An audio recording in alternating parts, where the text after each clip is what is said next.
Qu'est-ce qu'en 2011, vous serez plus aimable avec les journalistes? Avec la personne des journalistes, je l'ai toujours été. Je pense qu'il n'y a pas une personne censée dans ce pays qui est d'accord pour qu'on fasse des prières dans la rue. À commencer par les musulmans eux-mêmes, qui respectent le Coran, qui interdit de faire des prières autrement que propres, après ses ablutions, et dans un endroit propre. Et donc Jean-Luc Mélenchon dit que ça ne devrait pas être autorisé. Attendez, non mais Monsieur Aziza, pas tout de suite les provoque. D'abord le fond. Mais il nous reste 3 minutes. Il vous reste 3 minutes, et ben vous irez vous faire voir. Il se lève de notre entretien et tombe sur une étudiante en journalisme qui prenait des notes pendant notre interview. Mais pourquoi? Il n'arrive pas à le savoir. Vous êtes étudiante en quoi? Qu'est-ce que ça veut dire, ces façons de faire? Comme je suis pas intéressante, vous êtes qui pour me parler comme ça? Vous m'agressez? D'accord, c'est bon, j'ai compris.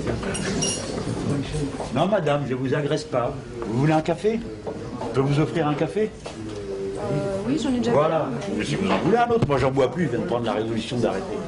Vous voulez bien donner un café à cette demoiselle étudiante qui prend des notes pendant que je parle, et qui n'estime pas nécessaire de se présenter. Contrairement à ce que j'ai lu, je ne suis pas, à titre personnel, plus impatient d'être candidat que le Christ ne l'était de monter sur la croix. Il s'agit de Fanny, étudiante à l'école du journalisme CFPJ et qui écrit notamment pour le journal Témoignages chrétiens. Un café pour Le Front National a le droit d'envoyer des observateurs. Qu'est-ce qu'en 2011, vous serez plus aimable avec les journalistes? Avec la personne des journalistes, je l'ai toujours été. Toujours en pleine forme contre les journalistes. Qu'est-ce qu'ils veulent tout cela là-bas avec leur caméra? Mais c'est un journaliste.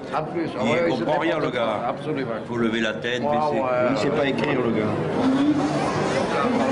Vous avez un enfant derrière moi. Vous avez bien privilégié l'enfant. Il vaut mieux. C'est assez humain. C'est curieux pour un journaliste. Vous avez des sentiments humains? Jean-Luc Mélenchon. Mélenchon, il se construit un personnage. Il dit d'abord, je suis populiste, j'assume. Donc il est populiste, il assume, et il a compris que dans la panoplie du populisme, il faut attaquer la presse.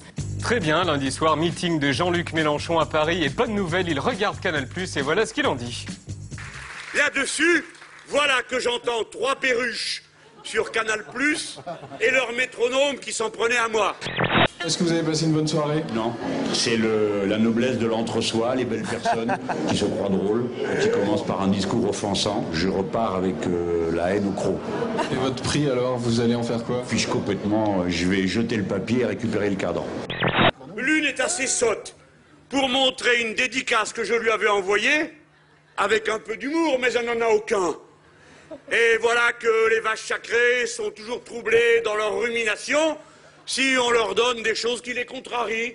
Madame Ferrari dit il n'y a ni idée ni programme. On n'est pas obligé de lire. Je suis d'accord, il n'y a pas de page de coloriage dans mon livre.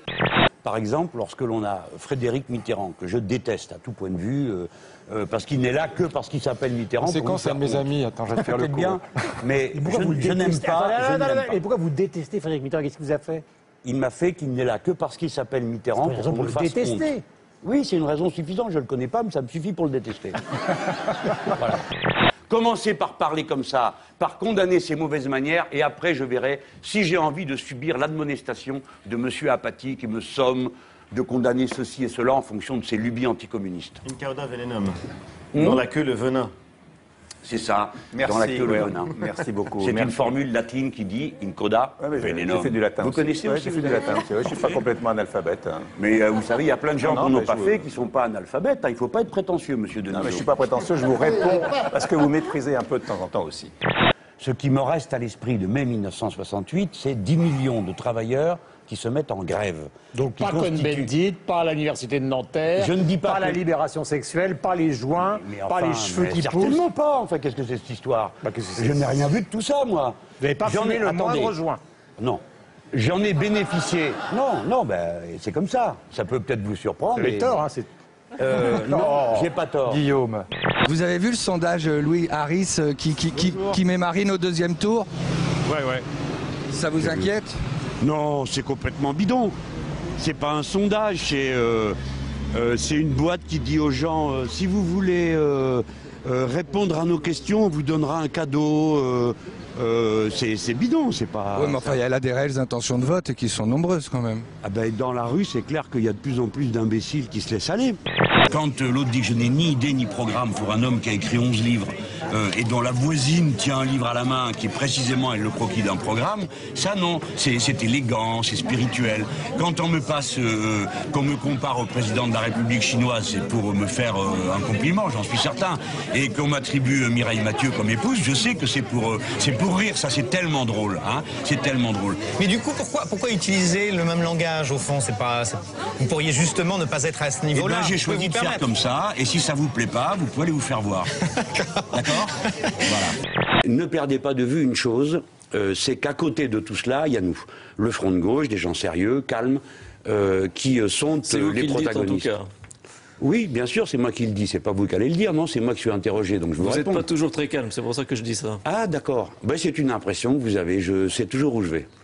Monsieur Demorand, j'ai été élu 2 fois conseiller général, pas vous, d'accord? Ah non, mais ça, je suis d'accord. Oui, oui. Deuxièmement, j'ai été élu député européen dans la grande circonscription du Sud-Ouest, où personne n'était élu jusque-là avant moi du front de gauche. Et j'ai recueilli 275 000 voix sur la liste que je menais. C'est-à-dire que pour élire un homme comme moi, c'est l'équivalent de 5 députés nationaux. Alors remballez vos grands airs de mépris à l'égard des élus du peuple. Ne pointez pas du doigt, vous, s'il vous plaît, Jean-Luc Mélenchon. Par exemple, cet hiver, moi j'aurais autre chose à proposer que de constater qu'il fait froid.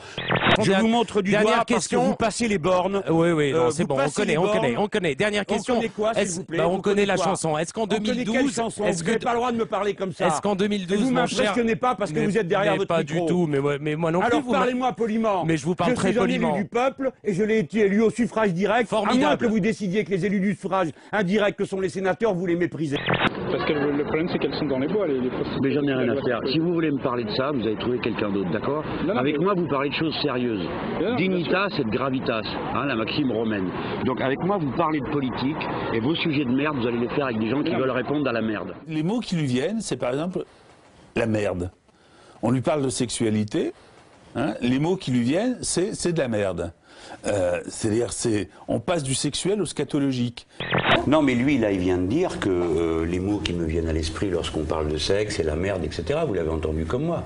Et vous ne trouvez pas que c'est un peu voyeuriste et un peu offensant d'être obligé de supporter ça? Non, ça ne vous vient pas à l'esprit. Vous n'avez donc aucune dignité. Mettons que je me mette à parler de la vôtre de sexualité. Qu'est-ce que vous en diriez? Non, mais c'est pas ce qu'il dit. Si, c'est ce qu'il dit. Non, c'est pas ce qu'il dit. Enfin, en tout cas, c'est pas l'objet du tout de parler. Nous, on n'est pas là pour parler de... Non, mais vous êtes la décence incarnée, c'est bien connu. Il n'y a qu'à voir ce truc, cette espèce de luberlu là, qui comme ça s'amuse à transposer mes discours. Qu'est-ce que vous en savez de ma vie sexuelle? Mais on parle pas de votre vie sexuelle. Si, madame, vous avez mal écouté, ou alors vous ne faites pas attention aux mots quand il s'agit des autres. Jean-Luc Mélenchon est-il en forme? Qu'est-ce que c'est? Votre badge nominatif. Je veux pas le... Ouais, il y a une petite photo. Quelle photo? Non, je ne veux pas. C'est lesquelles, ceux-là? Ah, j'ai mis le cahier. Non, je m'en fous du cahier. Qu'est-ce qu'il a, à votre avis, je sais pas, d'ailleurs, je m'en fous. Il est en forme. Et oui, justement, sur l'Europe. Eh bien, on va revenir après sur le programme. Oh, mais vous pouvez finir une phrase. Une phrase, parce que nos amis attendent. Allez donc, au diable. Voilà, allez au diable, tant mieux.